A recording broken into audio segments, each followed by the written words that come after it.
Europe 1 Culture Média. Avec Thomas Hill et Thomas, c'est l'heure de la question média du jour. L'INA, l'Institut national de l'audiovisuel, conserve nos archives audiovisuelles depuis plus de 70 ans, mais depuis quelques années, en plus de son rôle de protection de notre mémoire, c'est devenu un média à part entière qui surfe sur la nostalgie et qui se déploie sur beaucoup de nouveaux formats.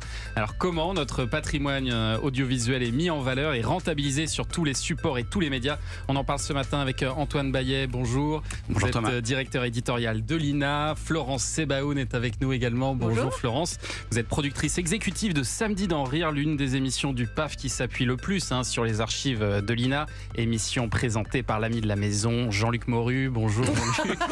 Il faut recontextualiser tout de suite, sinon les gens ne vont pas comprendre. Jean-Luc Lemoine, bien sûr. Faut Je ne suis pas réécouter la Sophie chronique Davant. de Jean-Luc de tout à Fallait l'heure. réécouter. Alors d'abord, Antoine Bayet, un mot du statut un petit peu particulier de l'INA, parce que vous êtes un établissement public, donc un service public, mais à caractère industriel et commercial. Donc ça veut dire que le but derrière, c'est quand même de faire des bénéfices, c'est ça? Faire des bénéfices. On ne se lève pas tous les matins en se disant qu'on va faire des bénéfices. C'est pas ce qui nous guide. Ce qui nous guide, c'est transmettre le patrimoine le plus largement possible. Après, pour le faire, on est effectivement à la fois financé par l'État au titre de ce qui était la redevance. On est un média audiovisuel public. Mais parmi les médias audiovisuels publics, on est ceux qui, par leur statut, on est celui qui, par son statut, doit le plus aller chercher des ressources propres.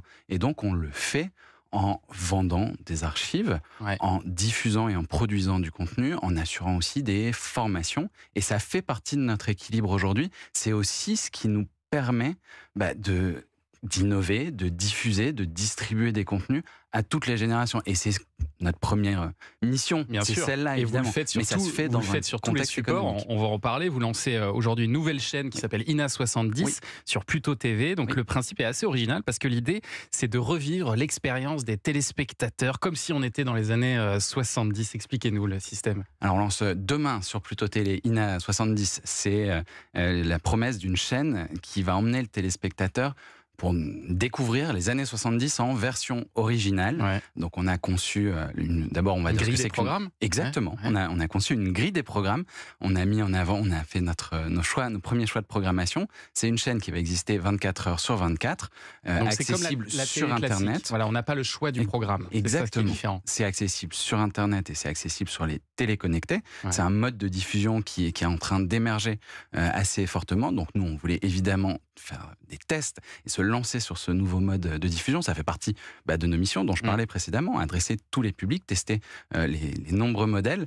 Et éditorialement, en fait, c'est vraiment une expérience. Ce qu'on propose, le téléspectateur allume la télé et est tout de suite propulsé dans les années 70 avec les programmes cultes. Au avec théâtre ce soir, Aujourd'hui Madame, ce sera les jeux de 20h, absolument. l'école des fans, on peut revivre tout ça. Mercredi, 21h sur INA 70, donc sur Pluto Télé. Au théâtre ce soir avec Tartuffe. Juste avant, à 19h, on aura un documentaire qui est à bout portant. Donc les séries les merveilleuses interviews de stars des années 70. On les voit sur scène, on les voit aussi dans leur intimité. C'est des documents qui sont absolument merveilleux. Et c'est gratuit. 19h, Jane Birkin, mercredi, c'est gratuit pour le téléspectateur et c'est financé par la pub. Voilà. Absolument. Alors voilà donc encore une nouvelle manière de valoriser les archives de l'INA, mais on va voir qu'il y en a beaucoup d'autres, et notamment la télévision à qui vous vendez très cher l'utilisation de vos archives, et c'est bien normal. Florence, très cher. Je vais le relever parce que c'est ce que je disais aussi précédemment. C'est notre mission. C'est normal.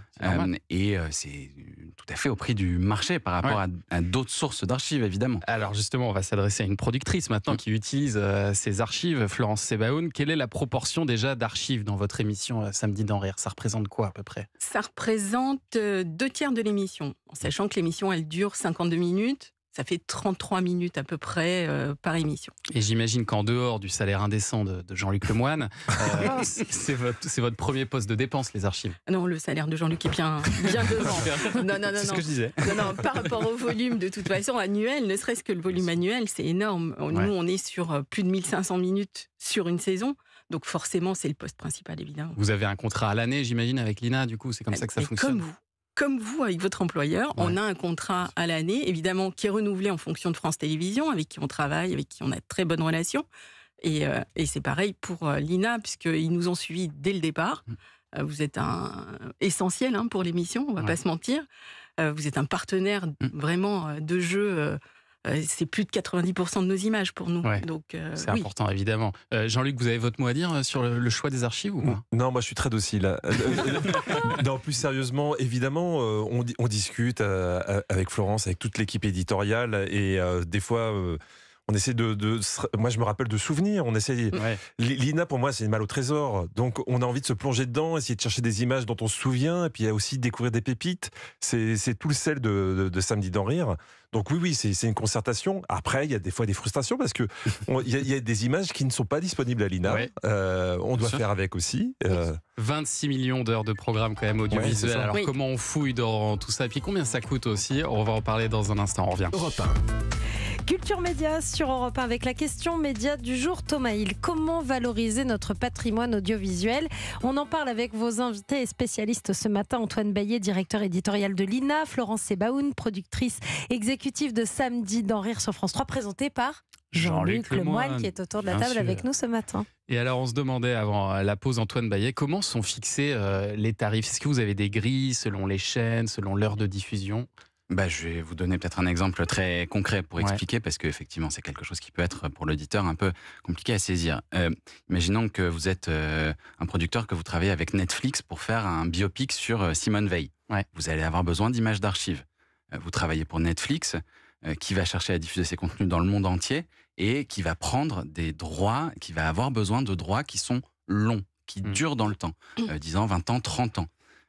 Évidemment, si vous êtes cette fois un média numérique ou une télé locale et que vous cherchez à travailler aussi sur Simone Veil, évidemment, le tarif ne va pas être tout à fait le même. Ça vous adaptez à chacun. Exactement. Et donc, une même image, elle peut avoir plusieurs prix différents en fonction de la diffusion.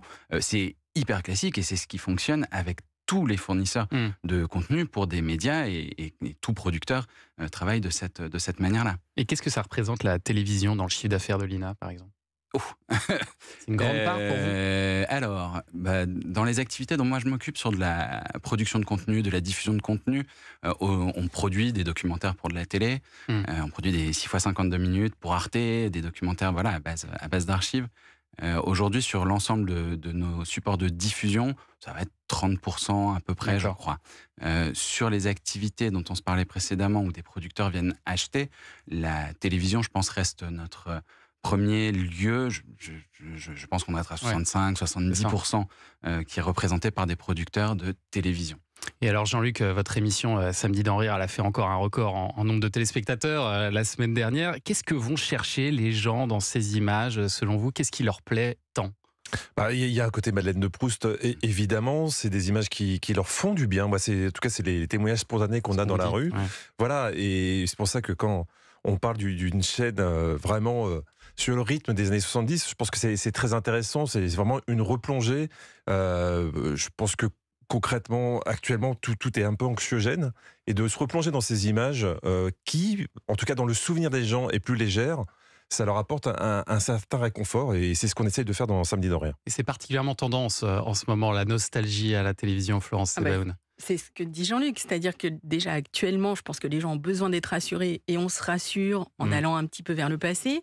Et puis moi, je pense qu'il y a aussi l'émotion de l'image. L'émotion de retrouver les souvenirs qu'on a vécus à cette époque et qu'on peut pouvoir transmettre, parce qu'on reçoit des messages de gens qui racontent que ils regardent l'émission avec leurs petits-enfants, avec leurs enfants, et ils racontent ces souvenirs-là. Et se replonger dans ça, c'est une émotion forte pour eux, et c'est pour ça que ça marche. C'est ça, on pourrait croire que c'est vraiment destiné aux gens qui ont vécu cette époque, mais non, c'est transgénérationnel.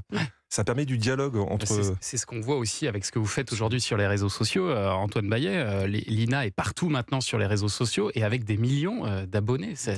On voit que la nostalgie, la nostalgie, c'est pas qu'un truc de vieux comme nous. Hein. Ça intéresse tout le monde, y compris les jeunes. Je vais rebondir sur ce qui a été dit sur les publics. En fait, nous, on peut permettre à des personnes qui ont vu les programmes une première fois de les revoir, mais notre démarche aujourd'hui, elle est bien de faire découvrir des programmes, faire comprendre même l'actualité et l'ère du temps d'aujourd'hui au travers des archives. Si je prends un exemple sur INA 70, oui, on va découvrir le samedi soir c'est le principe de programmation qu'on a pris. On rediffuse en même temps que ça l'était. Donc le samedi soir, vous aurez les spectacles des Carpentiers, donc Joe Dassin, etc., etc.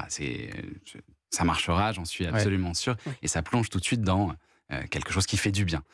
L'après-midi, on programme un magazine qui s'appelle Aujourd'hui Madame, qui était ultra défricheur sur les questions de représentation des femmes, sur les questions féministes. Il était pas encore, on parlait pas encore à l'écran de charge mentale, mais enfin, c'est exactement ce qui était discuté dans une émission comme Aujourd'hui Madame. Et donc c'est ça qu'on va apporter, c'est à la fois se faire plaisir, c'est aussi comprendre un peu mieux que certains des combats, des sujets d'aujourd'hui, ils existaient déjà précédemment, ils étaient déjà à l'agenda. Du coup, on n'interdit évidemment pas à nos téléspectateurs divers et variés, à nos internautes, d'éprouver de la nostalgie. Mais nous, c'est quelque chose sur lequel on va essayer de ne pas se dire « c'était mieux avant ». Notre question, c'est comment c'était avant. Mais comment vous allez faire? Parce qu'il y a quand même, par exemple, on va parler d'humour. Ouais. Nous, dans l'émission Samedi dans Rire, on recontextualise, on explique la petite histoire derrière les archives. Il y a des sketchs qui passaient très bien dans les années 70. Est-ce que vous pouvez les diffuser bruts aujourd'hui? C'est une question qu'on se pose à longueur de temps quand on le programme sur une chaîne de télé, quand on diffuse sur les réseaux sociaux.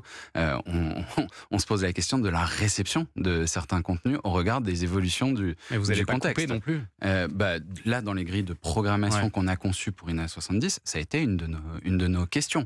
Quand on travaille sur les réseaux sociaux, on va contextualiser l'archive, là, effectivement, on va mettre des attention, propos explicites, par exemple. Ça peut et on contextualise ce qui a été dit le plus systématiquement possible. Et dans la grille de programmation d'INA 70, c'est quelque chose qu'on a pris en compte là-dessus. On ira voir ça sur Pluto TV. Merci Antoine Bayet d'avoir été avec nous ce matin. Je rappelle que vous êtes directeur éditorial de l'INA. Merci beaucoup à Florence Sebaoun, aussi productrice exécutive de cette excellente émission Samedi dans Rire. Qui bat des records d'audience chaque semaine. Présentée par Jean-Luc Lemoine.